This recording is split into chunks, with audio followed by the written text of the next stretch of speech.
Hello, everyone. Welcome. I'm so excited to see you all. Hello, this is the Good Practices in Higher Education Scholarship Programming webinar. Welcome. My name is Jennifer LeBron, and I'll be your facilitator for today. This webinar is being recorded and will be available after the event. And I'm loving all of these comments in the chat. Thank you all so much for sharing. Welcome, welcome Lori, welcome Mark, welcome. Great to see so many people from all over the world. Welcome, Barbara. Thank you so much. I'm so excited to see you all here. This is a great webinar. I'm really excited to share all this content with you. As we go through the webinar, please let us know in the chat where you're calling from. Let us know if you've had any experience in administering higher education scholarship programs, or if you've been a recipient of a higher education scholarship. We'd love to hear some sharing from our folks. Welcome, Anne. Thanks so much. Mira, thanks so much for joining us. I'm looking at all the folks who are welcoming you on the chant. So great. I am, in addition to being your facilitator today, I am the lead for the Higher Education Learning Network and a technical advisor at the Education Development Center for USAID's Leading Through Learning Global Platform. This Leading Through Learning Global Platform is bringing you today's webinar. And I also wanted to actually let you all know this webinar is part of a series of events sponsored by the Higher Education Learning Network that'll be going on throughout the year, including the Higher Education Global Evidence Summit, which will be happening in May 2022. We've actually extended the deadline to submit proposals for this event through tomorrow. So if you're interested in being part of this important event, there's actually a link Cher is sharing in the chat to learn more about the Global Evidence Summit and perhaps to submit a proposal before our deadline tomorrow. So thank you all so much. Greetings from San Diego. Thank you so much for being here, everyone. Wonderful. All right, so I'd like to turn our attention today to today's webinar. Again, good practices in higher education scholarship programming. I want to give a special thanks to everyone at the Leading Through Learning Secretariat who have contributed to this event. Today we'll be having Samantha Alvis, Senior Advisor for Higher Education in USAID's Center for Education, and Ann Campbell, Associate Professor at Middlebury Institute of International Studies, and the author of the Higher Education Scholarship Toolkit that we will be sharing more about today. And before I turn over the webinar to both of you, I want to briefly go over the purpose of the webinar. Why are we here? So the goal of today's webinar is to build the capacity of USAID staff and partners to incorporate higher education scholarship programming into activities. And I want to pause here for a moment to give you a chance to assess how confident you feel in incorporating scholarship programming into USAID activities. So we're going to use the polling function to do this. So to access the poll, you're going to go to the bottom right corner of your Google Meet screen, and you'll find a 3 icon shape, triangle, circle, square. Once you click on that icon, you'll see an option to take the poll. And then once you click on that, the poll will appear because Google Meet makes things so much easier for us. Okay, so for our webinar, I'd like you to answer this poll question. How confident do you feel right now in your ability to incorporate higher education scholarship programming into your activities? And your options go from no confidence all the way to high confidence. I'll give you about 15 seconds to complete the poll. And I'm going to go ahead and look and see what kind of responses we're getting. Wonderful. Thanks so much for filling this in. Some moderate confidence I'm seeing.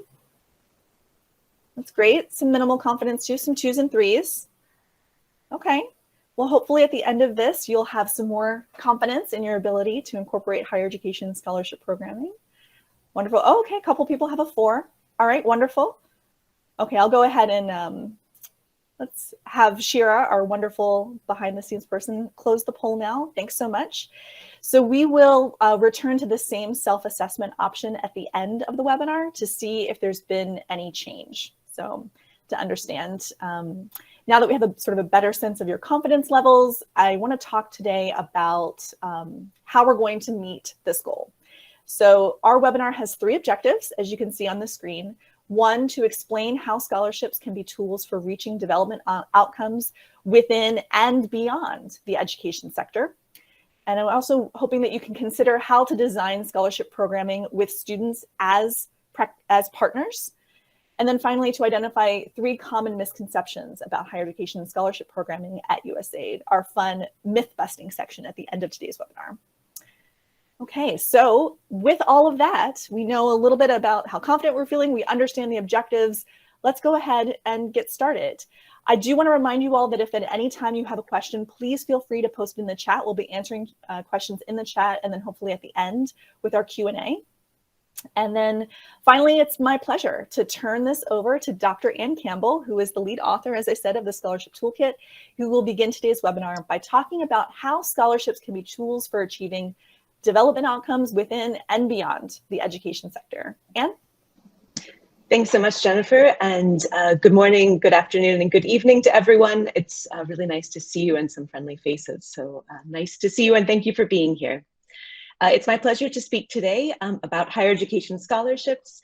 As Jennifer mentioned, I'm currently an associate professor in international education, but I've worked in the field of scholarship design, administration, and evaluation, including with some of you, for almost 20 years. So to begin, I would like you to take a moment to reflect on your personal experiences with scholarships. Has anyone here ever applied for or received a higher education scholarship? Or perhaps have you received a USAID higher education scholarship? So in the chat, if you would, if you've applied for or received a higher ed scholarship, please add a +1 into the chat. And if you've received a USAID scholarship, can you add a +2? I'll give everyone a few moments to type into the chat.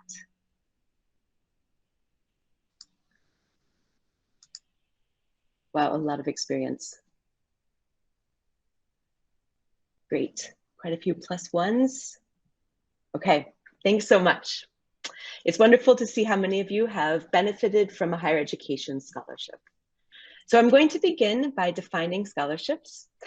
Scholarships are full or partial financial support to cover the cost of a student's education. Most USAID scholarships cover more than just educational costs. They include comprehensive costs to the individual, including living expenses, which is food and housing, travel, health insurance, visa fees, computer and technology costs among them. They also include administrative costs to manage the program, provide advising services, and cover expenses such as conferences, alumni events, and evaluation. So for more information on the terms and definitions used in USAID higher education scholarships, please see one of the knowledge products available as part of the toolkit, and Shira has put it into the chat. And this is the USAID Higher Education Scholarships Toolkit Glossary. Thank you, Shira. So you might be wondering, how do scholarships advance international development aims? Scholarships can achieve international development goals by building human capacity, both hard and soft skills. They can also increase opportunities for underserved students, develop networks, build and enhance bilateral diplomacy, and enhance the institutions which host scholars. Many types of scholarships are sponsored by USAID and other funders, such as foreign governments and private philanthropies. Today's webinar will focus on scholarships at the higher education level, and not just for university education, but for any post-secondary study, and will include both domestic and international scholarships. So most USAID scholarships look to enhance human capacity for development goals. It is important to note that these human capacities are in line with USAID's country development cooperation strategies and other national development plans. So what kind of capacity can be developed through scholarships? On this slide, I list a few examples. These include professional and disciplinary knowledge, such as veterinary medicine, research skills, such as research design, administrative skills like program management, interpersonal and leadership skills like entrepreneurship. And I want to highlight that many of these may be skills and opportunities that are not commonly accessible in the home country. So this leads me to explain 2 different types of models of scholarships that are found within USAID. These models are relevant to how USAID organizes itself across operating units, or OUs. The main point here is that USAID scholarships can be part of any OU or activity. And let me explain what I mean. So the first type of the scholarship that's available is called an embedded scholarship. and it's here on the left. Embedded scholarships are those where scholarship interventions is one of several components of an activity. Embedded scholarships are often part of sector-specific programming, such as agriculture, public health, or larger activities. As one example, Smart Waters is an activity that aims to build a cadre of professionals in Central Asia capable of managing shared water resources. As part of the project, 36 full-ride scholarships are given for a 2-year master's degree in integrated water resource management at the Kazakh German University. And then the other type of scholarship is called a standalone scholarship. These initiatives are those where scholarships are the main component of an activity, often aiming to build capacity across multiple sectors at the same time. And one example here is the Program to Extend Scholarships and Training to Achieve Sustainable Impacts, or PreSTASI. PreSTASI is funded by USAID Indonesia, and it provided professional and academic training to guide Indonesia's political, economic, and social development, and by funding 357 Indonesians with scholarship, and those students studied both in Indonesia and the United States. Scholarships were funded across multiple OUs within the Indonesian mission. Now, I would like to check in with all of you and learn more about your experience with scholarships. For many of us, we think about scholarships as standalone programs. But I'm curious, do you have experience with embedded scholarships? And as a reminder, embedded scholarships are those in which the intervention of scholarships is one component of an activity. They are typically part of sector-specific programming such as public health or agriculture. So if you could please type into the chat with one of the 3 letters on the screen. And the question is, do you have experience as a designer, manager, or implementer with embedded scholarships? So please type in A if you have experience, a B that you have an experience and you'd like to share when we ask for participation, or C, no, you've never had experience with embedded scholarships. Oh, the answers are coming in fast. And I should note that Jennifer may call on you later to explain your experience. So if you type a B, we'll keep a record of those as well. Okay, I see some A's. Thank you, David. I see quite a few C's. There's a B, wonderful. Thank you all for your participation. Great, thank you so much. It's really interesting to see all of the experience and interest here in the webinar. And one point that I want to emphasize before moving on to the next slide is that higher education scholarships do not need to be part of only education activities or only included in education budgets. They can be part of agriculture and food security, of environmental programs, or any other area that is targeted and prioritized by USAID. They can also be funded across multiple operating units, as was the case of PreSTASI at USAID Indonesia. All right, thanks. All right, so now I want to take this idea of connections and partnerships a step deeper. And I want to talk about how scholarships are part of a system. So to do this, I want to introduce or discuss systems thinking, and I know many of you know about this. Systems thinking is an understanding that problems and projects in international development and cooperation are not straightforward, but there are complex systems that must be considered when planning good programs and interventions. Systems thinking shifts the focus from a scholarship being about giving money to support students to a framing where scholarships are about developing and extending networks and strengthening whole systems of development.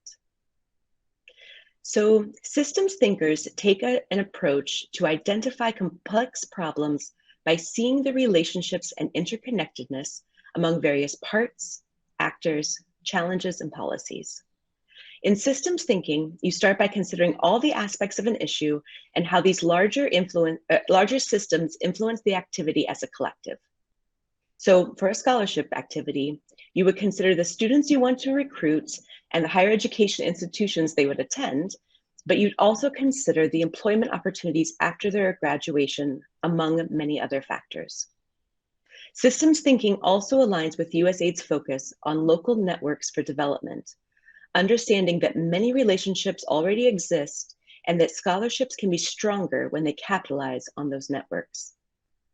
Research shows that scholarship activities build networks for students and build networks of students and future leaders, both within and across countries. So to take this point from the abstract to the concrete, I want to give you an example.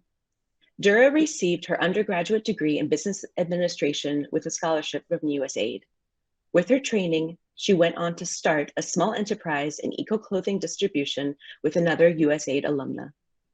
She joined a USAID advisory board on women-led business in Kenya.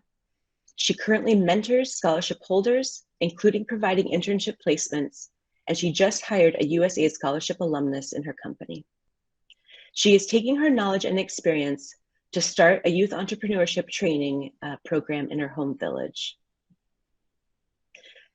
The Scholarships Toolkit has additional guidelines and an overview of 8 ways to connect and build the network of scholarship holders with others within USAID, implementing partners, host institutions, and the students' employers.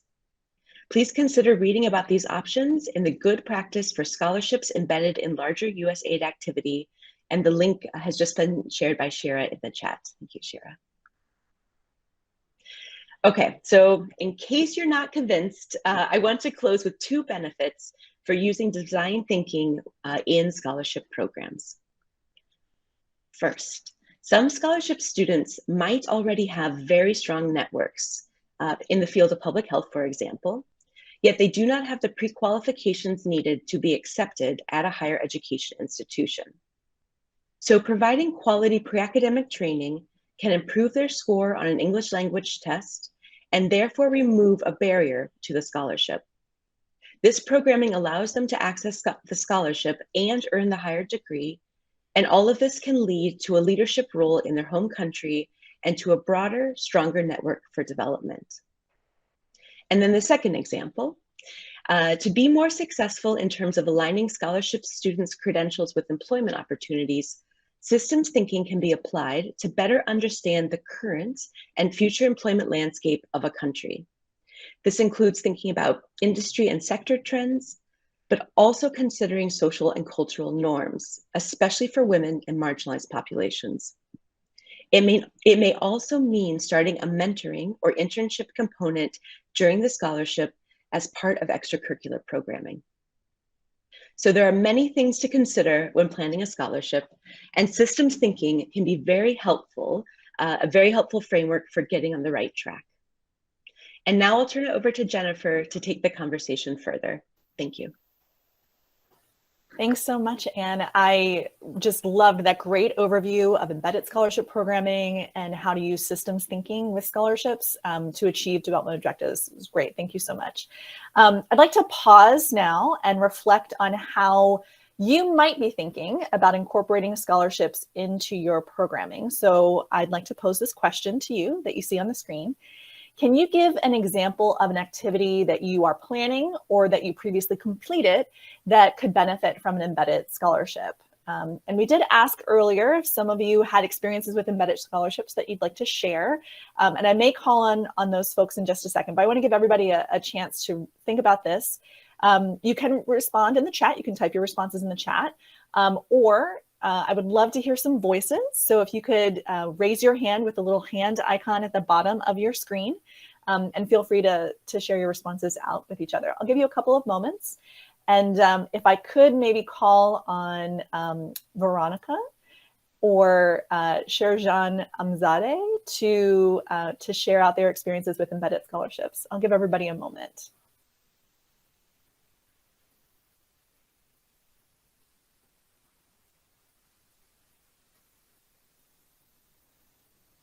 All right, and if you're ready to share, feel free to click on the icon of Veronica. Okay, wonderful. Veronica, please feel free to unmute and share some of your experiences with embedded scholarships. Hi, can you hear me? Yes. Yes. Great. Sorry I'm not showing my video, but audio will do. I'm with the American Council on Education based in Washington, D.C., and I've had the honor to manage and oversee projects that involve virtual exchange learning experiences with the American Council, supporting higher education institutions in the U.S. with building and strengthening partnerships around the world. Our most recent work has taken us to developing countries of Venezuela and Ecuador and connecting U.S. institutions. So part of the embedding scholarships component of our projects have involved combining, when we could, in the past, virtual with physical in-person mobility experiences for students. So they go through curriculum that we work with faculty and staff on developing professional skills to enhance their existing coursework that builds in those interpersonal skills dynamics, and then allow the students, after they've gone through those experiences, to then meet with their counterparts in an in-person experience, ideally.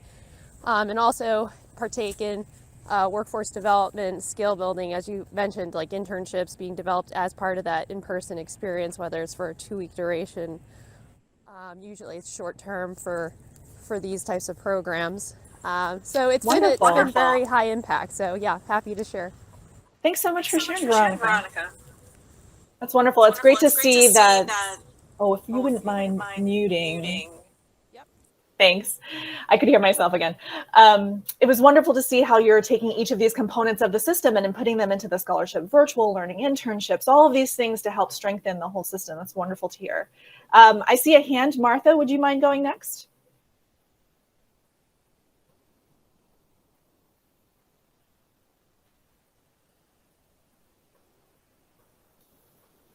Martha's working on unmuting. It's no problem.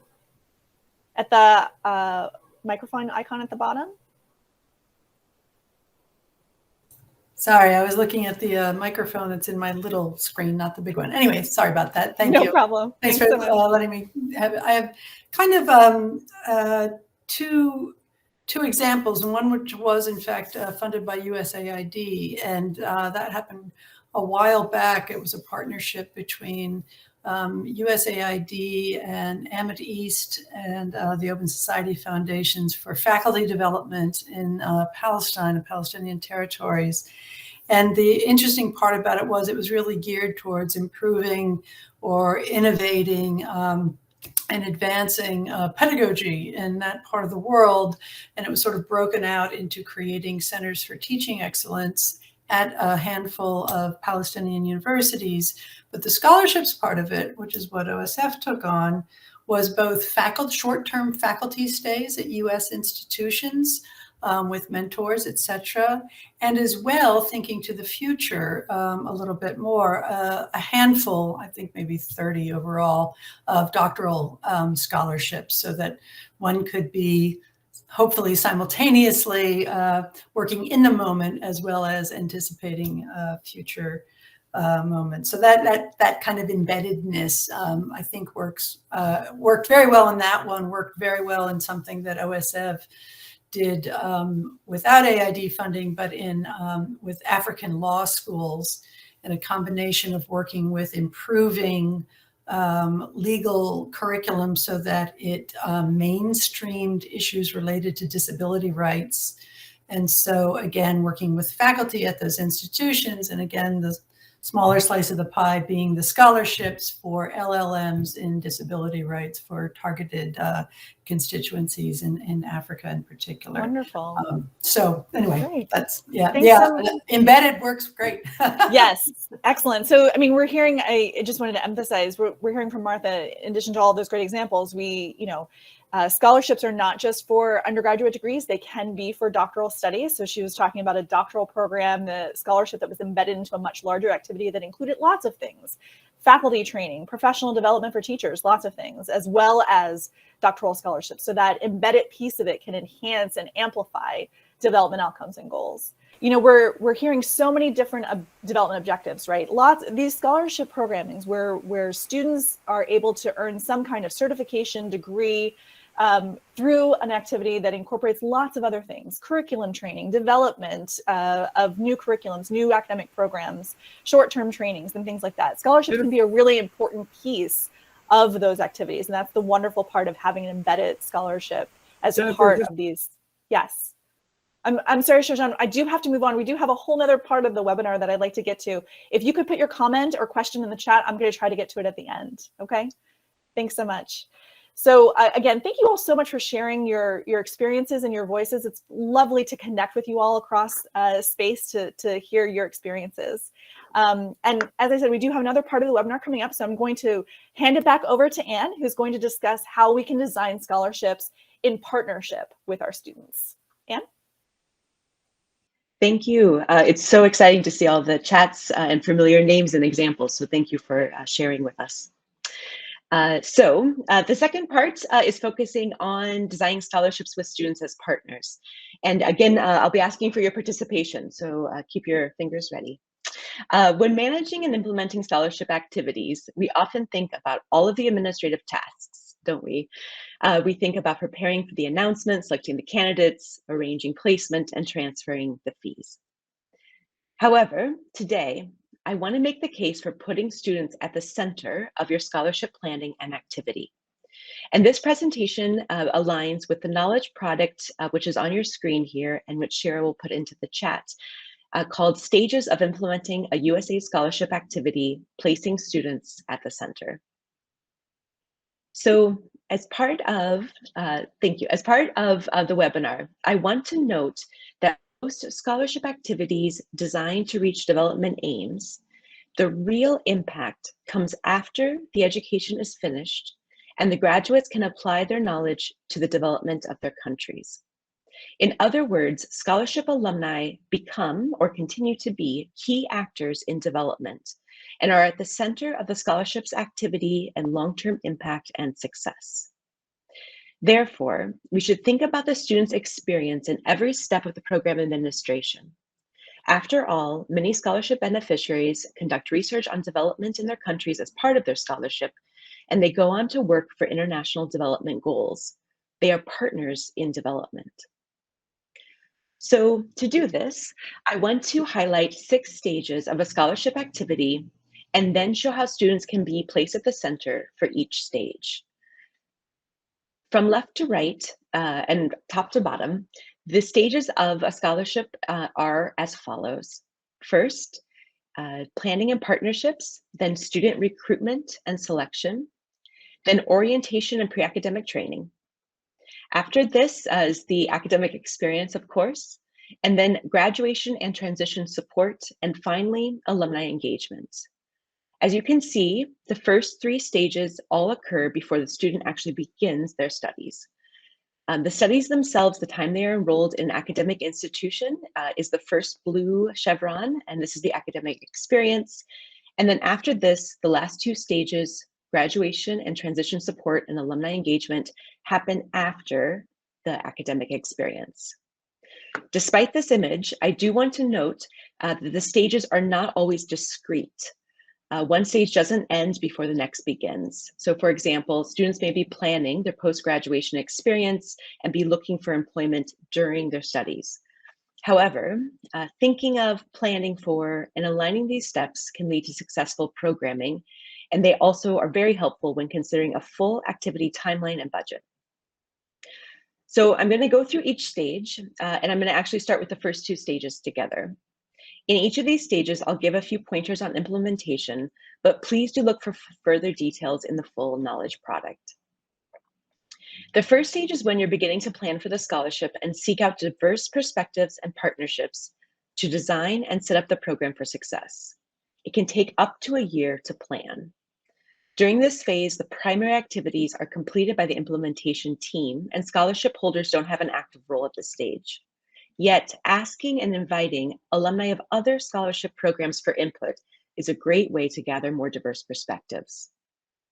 And then the second stage is student recruitment and selection. This stage includes advertising the scholarship programming and implementing and administering a fair selection process. The volume of work for the implementing partner is very high, as some of you know, during this stage. For students, there are multiple personal choices that must be made in deciding whether to apply and interview for the scholarship. And this stage can take between several months at a minimum up to a full year as well. One of the reasons this stage can take so long is the attention needed to recruit broadly and to get a diverse applicant pool. And this may include travel to make presentations and outreach to marginalized groups. I invite you to see another knowledge product called Intentionally Designing USAID Scholarship Programming for Inclusion on good practices for recruitment and selection for marginalized students in scholarship activities. One additional point here is that for many applicants from marginalized communities, it takes a lot of time to obtain all of the documents and materials needed in order to have a competitive application. And Shira has placed the link to that knowledge product into the chat. Thank you. All right, so now I'd like to ask you to participate. I'm asking you if you've had experience with either stages 1 or 2 of scholarships, and if so, if you could please type an A into the chat. If you have a good example or a good practice of scholarship programming in one of these 2 stages, if you could type a B.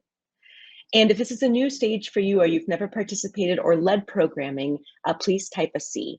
Thank you, Heidi, for typing there. And as a bit of a warning, Jennifer might call on the Bs as well towards the end. So if you could please type into the chat. Great. Quite a few A's and B's. Wonderful. A couple of C's. Thank you. So good to see so many familiar names. Thank you all for being here. All right. How interesting. Thank you very much.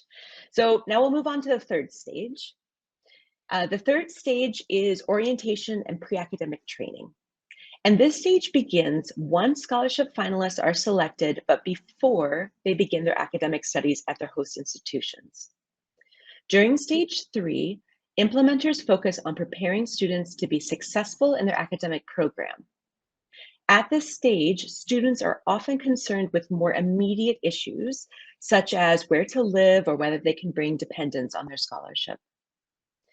This stage is really preparing students for success in their new academic environments. And for some scholarships, this might mean up to a year of intensive English language training. It may also include cultural orientations, financial advising, and other types of orientation. Students often have many questions and concerns at this time, and well-designed orientation programming and advice can help to allay their worries. So now I'm going to ask for your participation again. If you've had experience in pre-academic training or orientation, please type A into the chat. If you have and would like to share a good practice, please type a B and then a C if this is a new stage to you. Thanks, Noor. Quite a few A's. Great. Lots of cross-cultural training. Thanks, Jen. Thanks, Raphael. Thanks, Noor. Okay, great. So this is going according to plan, and we're going to move on now to stage 4.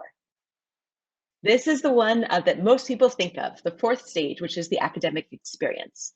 This is when students begin their academic or vocational study. The stage concludes with the completion of the degree or the certificate. And during stage 4, implementing partners may only hear from students when there are questions or problems. Holistic monitoring and wraparound support, or the act of actively checking on students, proactively checking on students, is a really good strategy to practice, a really good practice, to make sure that things are going well and that stipends have been dispersed on time and to avoid emergencies. In addition, implementers may be planning conferences, trainings, setting up internship programs, and running other scholarship-related events during this time. For ideas on these types of extracurricular activities, I invite you to look at one of the other knowledge products that Shira has just put into the chat, thank you, titled Beyond Financial Assistance, Good Practices for Scholarship Programming in USAID Scholarships. All right, I think you probably know what's coming next. ABC, please type into the chat. A, if you're familiar with the academic piece of scholarships. B, that you have a good practice to share. Or C, if this is new to you. Great. Thank you, Barbara, for the B. Lots of A's. Hi, Sayama. Great to see you. Wonderful. B's, thank you, Martha. Thanks, Mark. Great comment. Additional experiences are an essential part of the program. I agree with you. Okay, thanks, Ben. Wonderful. Hi, Gucci. Great. All right, so now, if you're still with me, we're moving on to stage 5. This is where I think things get interesting. So the 5th stage, graduation and transition support, is the stage when students are preparing to move on to next steps. For many, this is the plan to return home and seek employment. And among other things, scholarship holders are considering relocating, meeting visa and USAID obligations, and managing expectations from their families and advisors. And research shows that many students have mixed messages asking them to stay abroad and earn higher salaries than are afforded at home, and those come from their families. However, this is the stage when we need to pay extra attention to students because there's quite a disconnect between the administration and what the students are experiencing.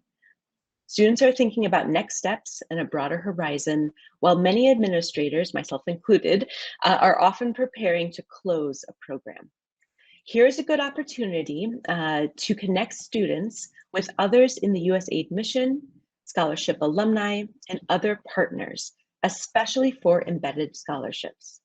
These activities connect the scholarship holders with the larger system of international development, which I mentioned earlier.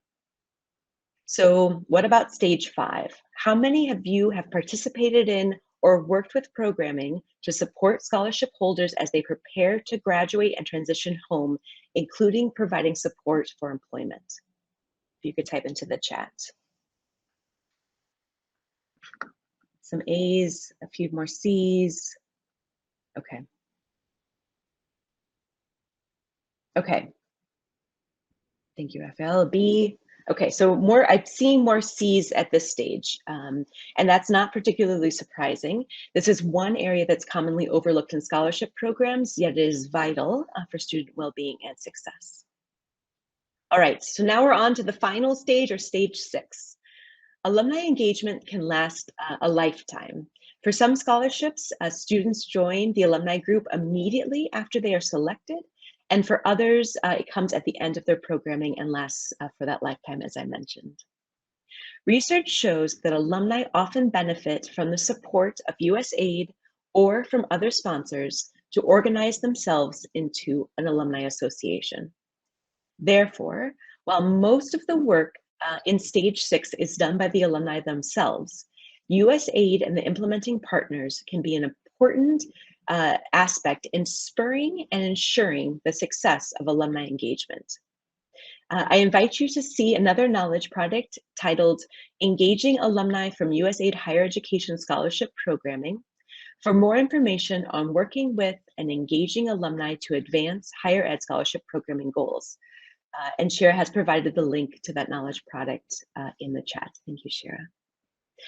And since this is the last stage, I'll ask one last time, how many of you have participated in programming to support scholarship alumni? A for yes, B, that you have a good practice to share, and C, if you have not. Wonderful, good to see the answers come in. Thank you, Noor, for the comments. Okay. A few more C's coming in as well for alumni programming. Wonderful. Thank you all so much for your participation. This is great. Okay, so I'll close with a few last points before I turn it back over to Jennifer. So in my experience and from my research interviewing across the USAID network, these last 2 areas, transition support and alumni engagement, are the most overlooked areas within USAID scholarships. This is due in part to the fact that many activity budgets are only for 5 years. And when the funding ends, so might the programming and staff employment, which can weaken these relationships. As I mentioned earlier, scholarships are part of a larger network that extend lifetimes. Therefore, considering ways to set up alumni groups from the start can be a helpful strategy to extend the potential of scholarships for development. More than this, consider partnerships and support for other US government alumni organizations. I also want to highlight the importance of cohorts. Cohorts are groups of students who begin the scholarship on the same schedule, often clustered at a select number of higher education institutions. However, most scholarships don't start all students at the same time. So this leads to overlapping cohorts, which is represented on this slide. Overlapping cohorts is the idea that students who start first can help the students who come later. As examples, experienced students can speak at orientation for new scholarship holders, or alumni can help new graduates to find employment opportunities. So in closing, I would like to emphasize that in all of these steps, students are partners for development efforts. They are key actors in the futures of their countries, and the relationships built during scholarships last far beyond a 5-year activity. Students are not just recipients to be granted an award. They are partners in development. So now I'll turn it back over to Jennifer. Thank you. Thanks so much, Anne. That was wonderful. I loved seeing all of the comments in the chat, and some of you put down Bs, which I think we've learned. It means I'm going to call on you. So hopefully you are willing to share. I'm actually hoping to sort of ask you all to talk a little bit about your personal experiences from an activity that you've managed. What were some of the good practices that you engaged in each of these stages? And if you'd like to share, please feel free to unmute. Ben, I see you just put a huge comment in the chat. So I was wondering if you would be willing to come off mute and share a little bit more about some good practices that you had, maybe in stage 4 or 5 or 6. Ben? Yeah, sure. Hi, everybody. And thanks very much for putting this together. I really appreciate it. Yeah, I mean, the general comment I wanted to make was that to really strongly echo the importance of thinking about participants, whether they're student or faculty, as partners in this work, especially when we're getting going. So I do a fair amount of work with young scholarship programs, typically privately funded, and thinking about and explicitly identifying participants, students and faculty, as partners in design, in implementation, in evaluation, is really has been very beneficial, let's say, especially if your program model is thinking about leadership development and establishing lifelong learning, good habits. And these are, being involved in the reflection and putting those reflections into the service of program improvement, is just great. Some of the ways that we have done this, I typically have done it as part more from the perspective of evaluation, and using participant evaluation and involving our partners who are doing the program implementation with the students or with the participants in focus groups and things like that is a great way to get the ideas on the table, develop and deepen the relationship and the ownership for the program. I'm not sure about which bucket these things go in, but some of the nice kinds of embedded practices I've seen that complement the traditional or conventional academic scholarship. Just to mention one or two. One is around the social support and thinking about the whole student need, and for the program to recognize, the program staff to recognize that they can't necessarily be there, they can't necessarily know. And so, for example, at Macquarie University, they've developed a practice where they have houses like colleges in the old traditional British kind of style. And by doing that, they have students who are positioned in kind of governance roles to help keep an eye on their peers, to help identify and intervene early if somebody needs support. And the other one I was just going to mention, and I'll be really short, the other one I was just going to mention was entrepreneurial supports, looking either running contests or creating financial capital investment kinds of funds for students who are interested in business as a way to, again, support the conventional academics. Thanks again. Sorry to go on so long. Thanks so much, Ben. It's wonderful. You're talking about so many kinds of activities at the orientation, pre-academic training, academic experience that can really support students. So thank you so much. I saw that Barbara had a couple of Bs. Barbara, would you consider coming off mute and sharing a little bit some of the good practices very briefly, maybe 35, 45 seconds? Yeah, so the practice is really somewhat different from what has been shared up until now, because I work in refugee contexts, mostly in refugee camps in sub-Saharan Africa. So we're not taking students out of that context, but we take a real systems approach whereby we're trying to strengthen the communities. And so any type of scholarship first has to be for a degree that actually will meet economic needs of that particular community. So that's the number one, so that we can ensure employability in the end. Second, students don't obviously have the money to pay for anything outside of the humanitarian assistance that they still receive, but they're still obliged to return and give back to their communities. So they have volunteer organizations, student organizations that identify needs, do a needs analysis in their community, and then try and see how their academic program can actually help fill those needs. And as I'd mentioned before, the partnerships with the private sector are particularly important in a context that is moving from humanitarian to development now, in Kenya especially, whereby the sustainability of fledgling startups and refugee-led organizations is absolutely crucial. That's wonderful. Thank you so much for sharing, Barbara. I have lots of questions. I wish that we had time to ask you those, but I just want to remind, if you all have any questions for us or for any of the folks that you've heard from today, please put them in the chat. We're going to be saving the chat responses, and hopefully we can continue this conversation later as part of the Higher Education Learning Network or in other places.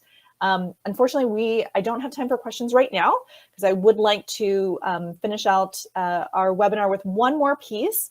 It's my pleasure to introduce for the first time today, Samantha Alvis, who's going to be closing out our webinar with some common myths about USAID higher education scholarship programming. Samantha? Great. Thanks so much, Jennifer. And big thanks to Anne and her co-author, Ilham Chalabi, who's currently a PhD student at the University of Arizona, for their work to create this toolkit that we've been walking through today. So now let's debunk some myths about USAID higher education programming specific to scholarships. So myth number one, USAID stopped supporting scholarships. I hear this all the time. So let's debunk this myth. USAID supports over 12,000 scholarships annually. Students can study in their home countries, the US, or in third countries, typically within the region. So myth number two, USAID higher education investments are only for the elite. This is another myth that I hear quite frequently. And the fact is that our USAID scholarship programming typically targets marginalized and vulnerable populations relevant to the country context. An example of this is in our robust USAID Egypt scholarship portfolio. That there's a focus on supporting people with disabilities to pursue higher education. Myth number three, this gets into some of our reporting requirements, that I only need to report on the higher education indicator, that's ES2-2 for folks who are familiar with our standard indicators, if my activity uses higher ed funding. The fact is that our higher ed indicators are both sector and funding agnostic. So if you're a USAID implementing partner, that have embedded or standalone scholarship programs, no matter which sector of funding you're using or technical sector those scholarships are supporting, please do report on that indicator. Myth number four, USAID scholarships can only support four-year degrees. So as was mentioned earlier by Anne, USAID supports and defines education quite broadly. So scholarship programming can support all forms of post-secondary education.